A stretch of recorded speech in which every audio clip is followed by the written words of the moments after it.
We got chalk. Micro USB? We got chalk and a board. What's chalk, Mr. Willis? Oh, Charlie. Chalk is limestone. Are we going to learn about limestone? No. I think it is in this section. No, it goes in yesterday's. Yesterday's is the same The carb. This is a 2-day section, though. 2-day section? Wacky stuff. You didn't tell us that yesterday. It's on Redwood. Cat.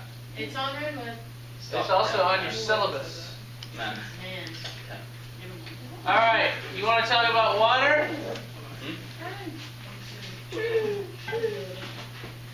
Did you know most of the world's water is in the oceans? What? Yeah. 97.5% of the water on Earth is salt water. Only 2.5% is fresh water. And of that, almost 70% is in glaciers. And it's permanent snow cover, which is like the polar ice caps. So, and you got 31% in groundwater, that's water in the ground. So, only 0.3% is in lakes and rivers. Can you believe that? Mr. Willis, have you seen those little packs that people put in their water, like in small water, and they can drink it? I've seen the straw that's so filtered that when you What is that now? There's a little packet that costs like 40 cents to make that they send a bunch of. You're talking about the water, the stuff that like encapsulates the dirt and stuff, and it makes it all go to the bottom. Yeah, it'll separate everything. Did you watch that Mark Rober video? I did. Yeah. Did you? With Steve Jobs and the Yeah. cheeseburger. Or is Yeah. it Steve Jobs or? No. So that's the guy that goes and cleans out. Check out this picture. I say Steve Bill Jobs. Gates. Yeah, it's Bill Gates. The cheeseburger. Steve Jobs is the one that goes to like Yeah. sewers and like cleans out food. Steve Jobs. Steve Jobs is dead. Steve Jobs dead? What? Yes. He's Steve been Jobs. I know dead. you were thinking of. Stop cap. Steve Jobs isn't dead. Since like 08. I swear. to God. I just saw him the other day. You saw him the other day? No. Free my man. Here we go. Steve Jobs died in 2011. Look at this picture. Jeez. This shows what the Earth would look like if you took all the water and you put it in a big sphere. Isn't that cool? Our sphere's kind of small. See, the ocean, people when they look at the Earth, they think, oh, the ocean probably run all the way down to the middle of the Earth. They do not. They're just on the surface. If you took all the water out of the oceans, you'd be left with a rock. It's just you can hardly even tell that it's lower than the continents. Because the deepest part of the ocean is only like 7 miles deep. The Earth is like 3,000 miles in diameter. So that's just a tiny little bit. There's water on the surface, you see. And so if you took all the water on the Earth, you'd have a sphere that big. And if you took all the salt water out, you'd have a sphere that big. That's all the fresh water. That's all the fresh water there is on the Earth. And if you took all the groundwater out, you'd have just a tiny little sphere. I don't know if you can even see it there. Can you see that little blue dot? No. That's what's left after the groundwater, not the groundwater, the water in the polar ice caps and the glaciers. It's that blue dot there. Maybe we can see it with the lights out. There might be a next slide.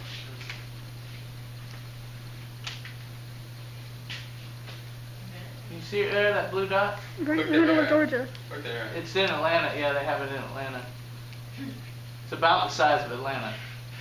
That's all the fresh water there is on the Earth. And that's shared amongst all the organisms. You'd think it would be more. That's really neat. So the first part of the chapter goes over the water cycle, which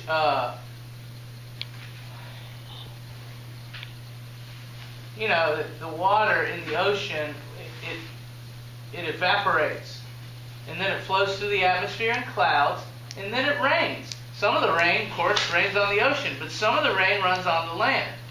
And that will run off back into the ocean. We call that runoff. How does it get from the land to the ocean? Do y'all know the word for water moving from the land to the ocean? Together? Yeah, it's called runoff, but what is it when it's all together, kind of in a little ditch almost, A river? running to the ocean? A river? A river. Y'all heard of a river before? I think so. Only In old fairy times. tales. Maybe in a movie once. Yeah, it's a river. Oh, there you go. Sometimes it won't run off all the way. It'll just sit in a little pocket on the land. You know what we call the water when it's in a pocket on the land? A pond or a lake or A lake, reservoir. pond.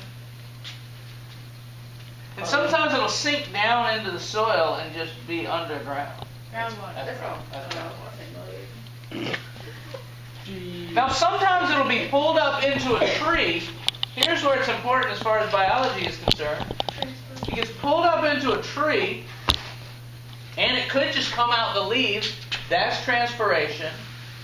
But it could be used for photosynthesis, where the water molecule is actually torn apart and added onto carbon molecules to form what?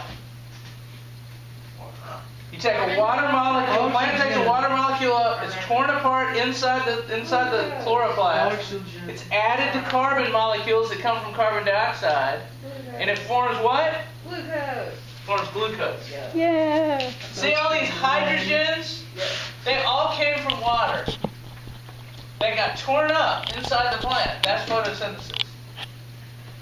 And so the water can kind of become glucose, in a sense.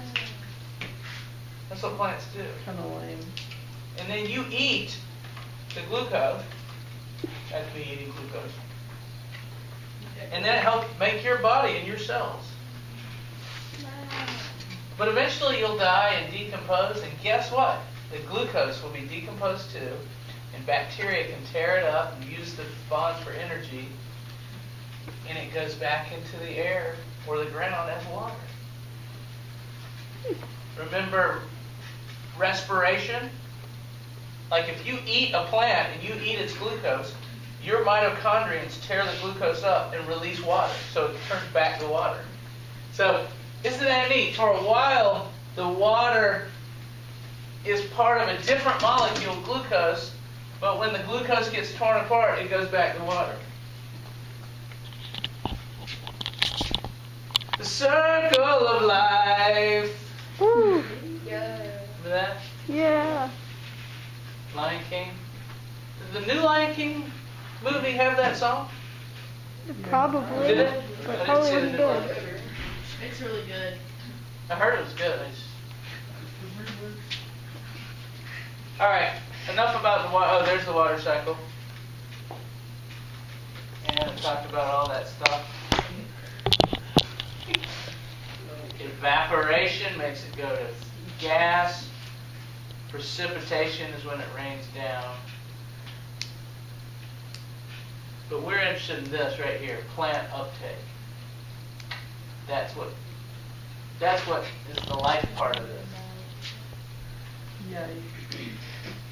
What about the carbon cycle? You'll get a lot of questions about the carbon cycle. We're talking about this carbon that's right here in the glucose molecule. And do you guys remember there's a carbon at each vertex, what is that called where they reach a point? Vertex. Is that a vertex? At each vertex, there's a carbon. So where's that carbon come from? In the carbon cycle. What's the source of the carbon for like plants, for instance? The air. Comes from the air, mostly. So let's start the carbon cycle with carbon dioxide in the air. See what happens to that carbon.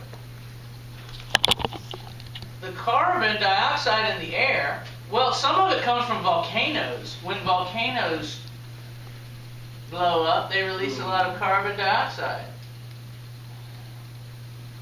And that carbon dioxide can be pulled into plants by photosynthesis. That's the down arrow here. Photosynthesis pulls the carbon in. So all the trees, look outside, it's so green. Just if you look out the windows. Every one of those green leaves is right now pulling in carbon dioxide. That's why it's green. It's taking the sunlight. Remember, the sunlight hits it and the green bounces off. Y'all remember that? And the other colors are absorbed. If it wasn't absorbing those other colors, they wouldn't be green. So that's proof that photosynthesis is going on in all those leaves right now. Isn't that neat? It's taking in the carbon and it's attaching it to water and making glucose. So that's this photosynthesis part that removes carbon dioxide from the atmosphere. Of course, when the plants are eaten, or if they die, there's respiration going on. Organisms like animals will eat the plants and use their glucose that they make for energy, and will put CO2 back into the air. So that's really the simplest carbon cycle. Photosynthesis takes it out of the air, respiration puts it back in the air. So you are breathing out carbon right now. Did you know that? Every breath you release several quadrillion molecules of CO2. There they all went. That's what it went. There they all went again. Maybe a little coronavirus with them. You never know. Whoa. Keep that over there. I've had my shot. I'm getting my second today. Pfizer? Ooh. Baller. Good job. So that's a simple carbon cycle. Now, the carbon cycle can get more complicated though. What if these plants, or the animals that ate the carbon from the plants and are made mostly of carbon, what if they die? They can become buried, and they can add what's called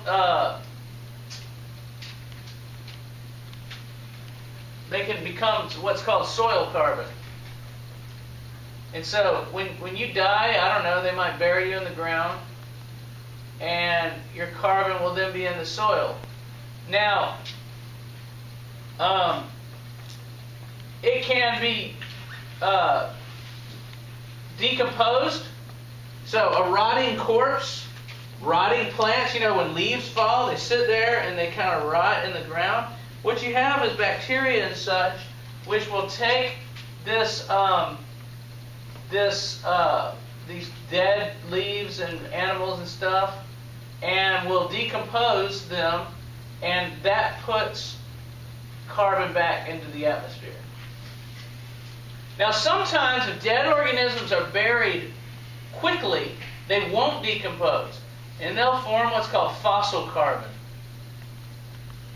And that's like our gas, coal, oil, all of that's fossil carbon from long buried plants and animals and algae from long ago that we can dig up and burn for fuel if we need to. It'll keep you warm, it'll run your car. It's incredible stuff. But it's finite. It's going to run out eventually. We've probably used at least half of it, scientists think. We don't really know how much is down there. But we've burned a lot of it in just the last 100 years. So how can they say they burned 50%? Well, that's kind of an estimation. They don't really know. Some scientists say, no, there's a lot more than that. Some scientists say, no, there's less than that. So they argue about it. But it obviously has to run out at some point. So it's probably a good idea to switch to something where we don't use carbon for fuel. Now, another problem with burning fuel, and you can see this factory burning fuel, whenever you burn fuel, you put carbon dioxide into the atmosphere.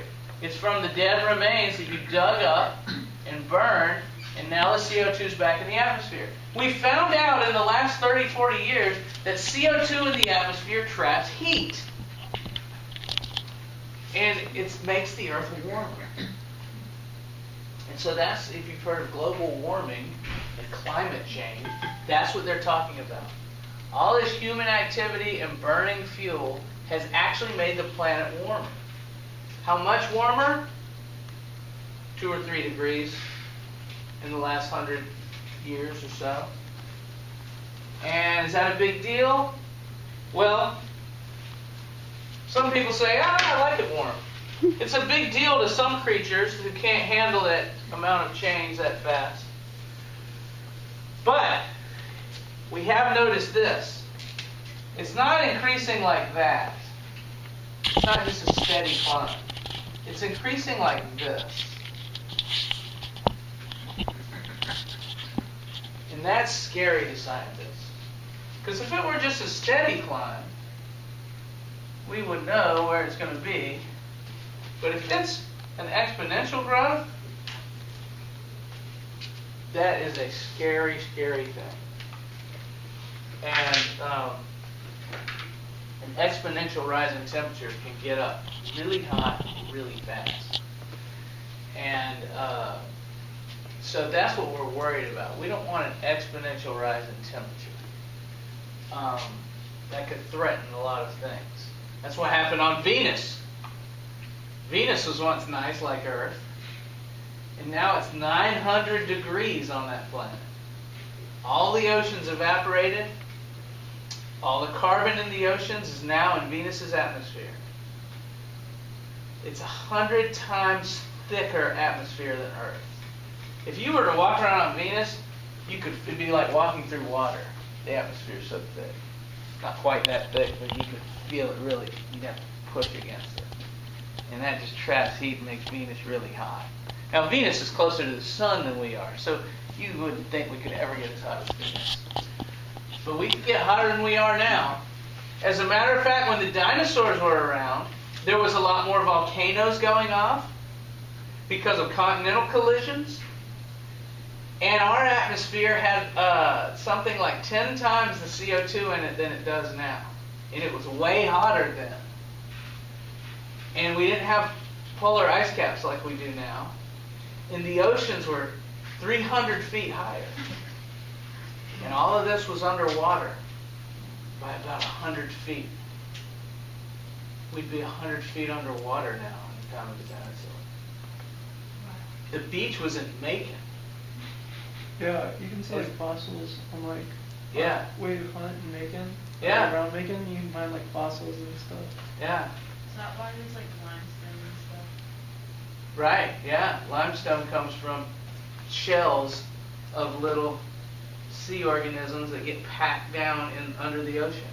That's where limestone comes from. As a matter of fact, one of the biggest whale fossils ever found was found just outside of Macon. So there were giant whales swimming around on what is now land. So we probably don't want to get back to those carbon levels that were in the time of the dinosaurs. That would vastly change the world and cause mass extinctions and movement of people and probably a lot of death and crowding. It's crowded enough as it is now. Imagine having to move everyone inward to a smaller area. So you want to avoid global warming. So that's coming. Electric cars are coming. Solar power and wind power, that's all catching hold and getting cheaper and that sort of thing. I think that will bail us out of this problem that we're in. I hope that will. Can you watch the video on the carbon cycle? You want to see the video on the carbon cycle?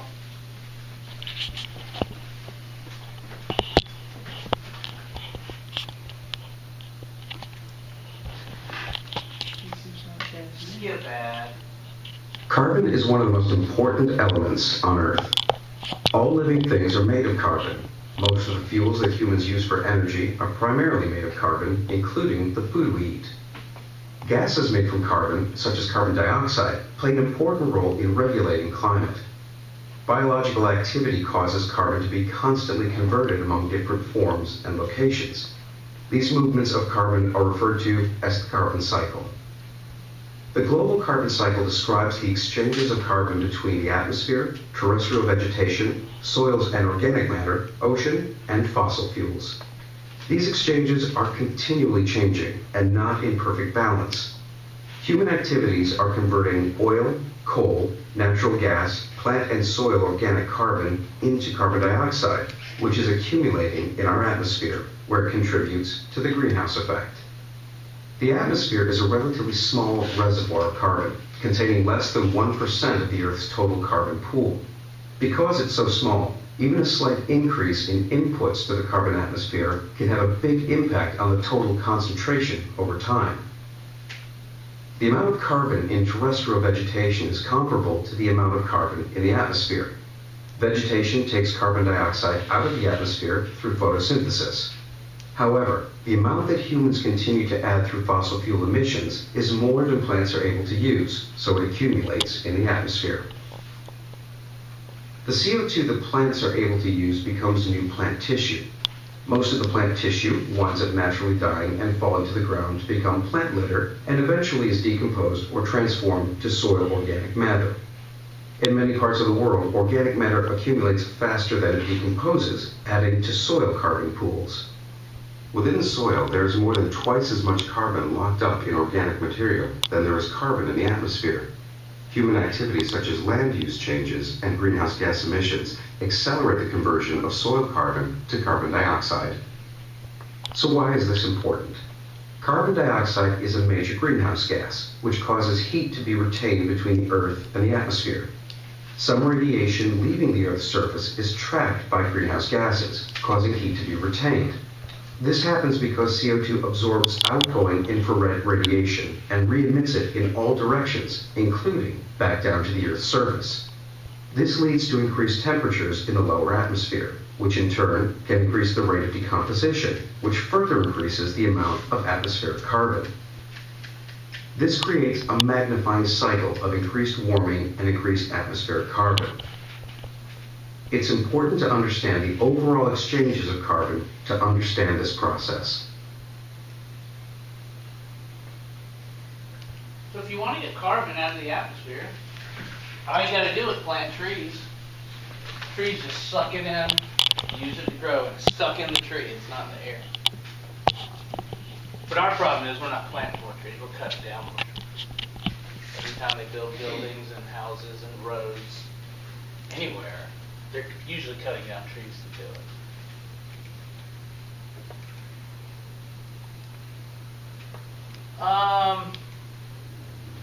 Let's talk about nitrogen. Nitrogen is also a molecule that cycles around. And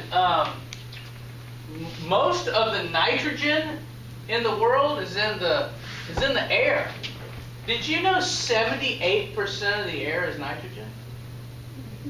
Almost 4/5 of the air is nitrogen. This is mostly nitrogen. Do your hand like this. Feel the air running past your fingers. Can you feel it? It's mostly nitrogen. Now, do any of your molecules need nitrogen? No. What molecules in your body need nitrogen or in your cells?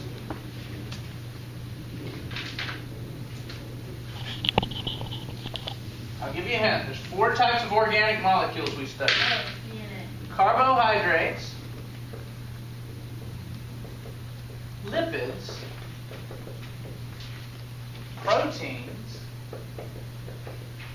and nucleic acids.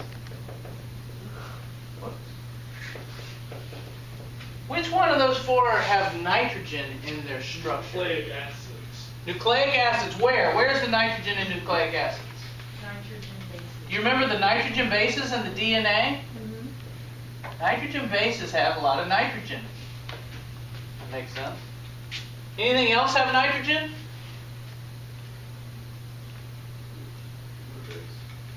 Lipids do not have any nitrogen. Proteins. Proteins do.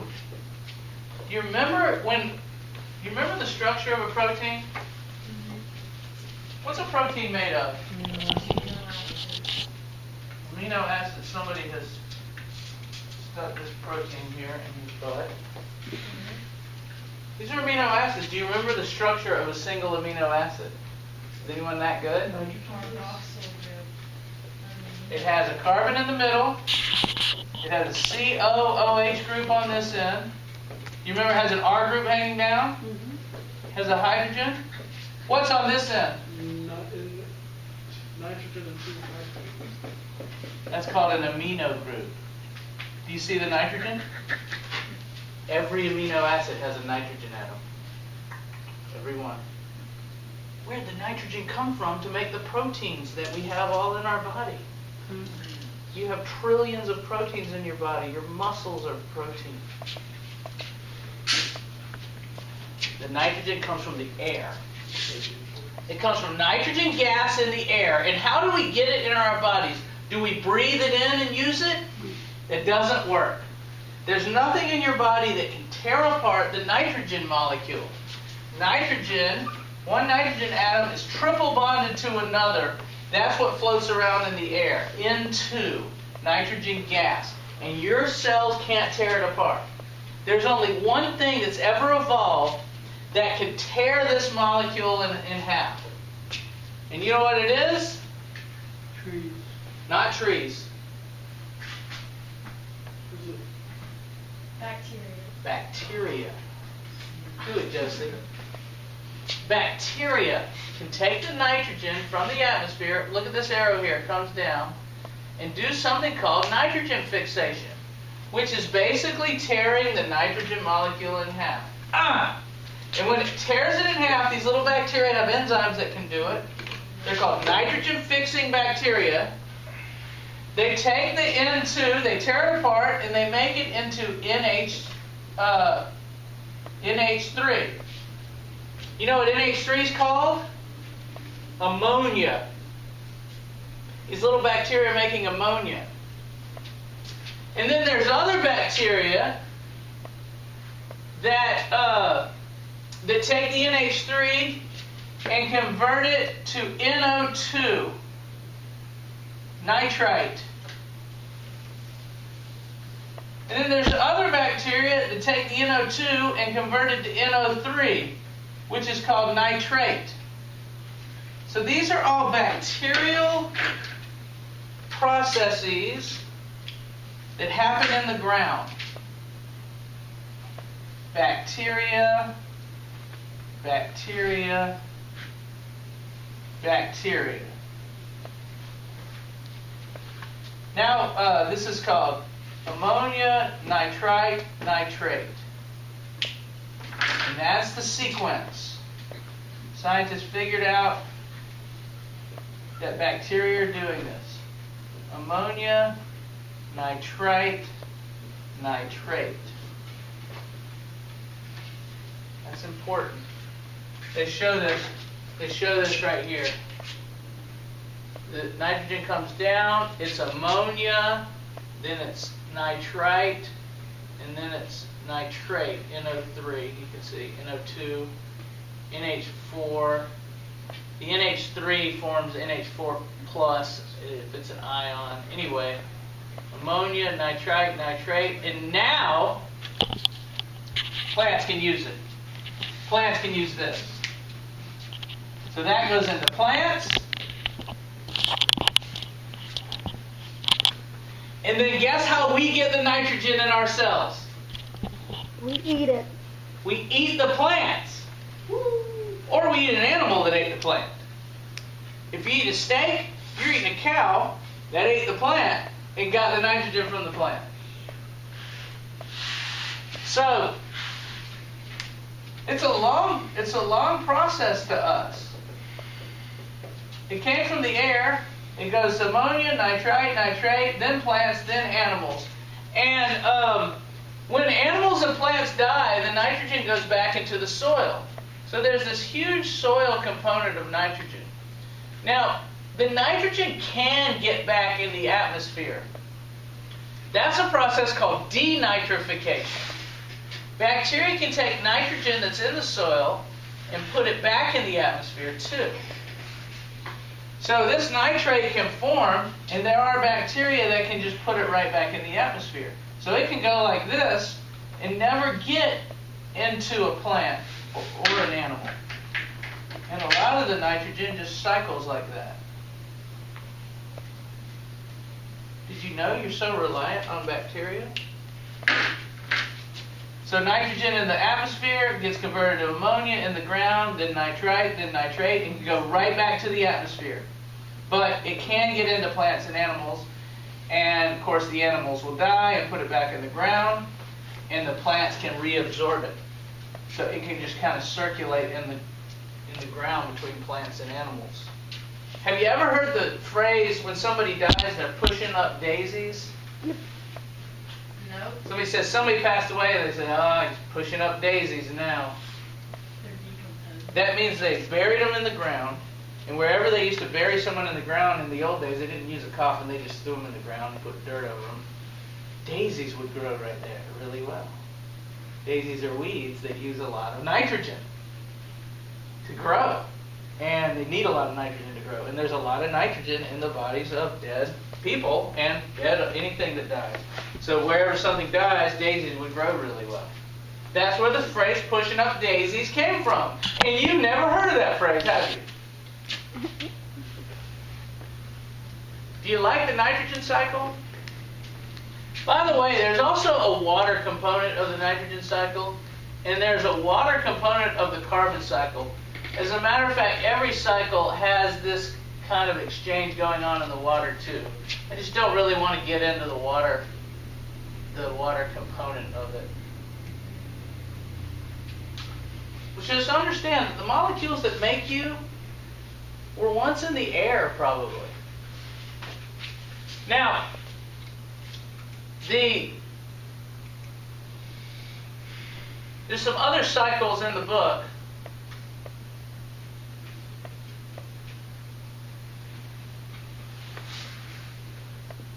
They talk about the sulfur cycle. Did they not talk about the phosphate cycle?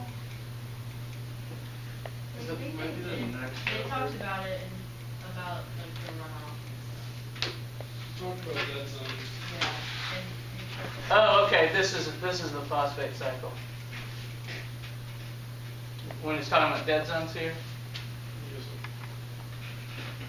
Dead zones come from fertilizer that runs off of the land into the oceans and causes this huge growth of organisms, algae, that then die and decompose, and the oxygen gets used up in the water.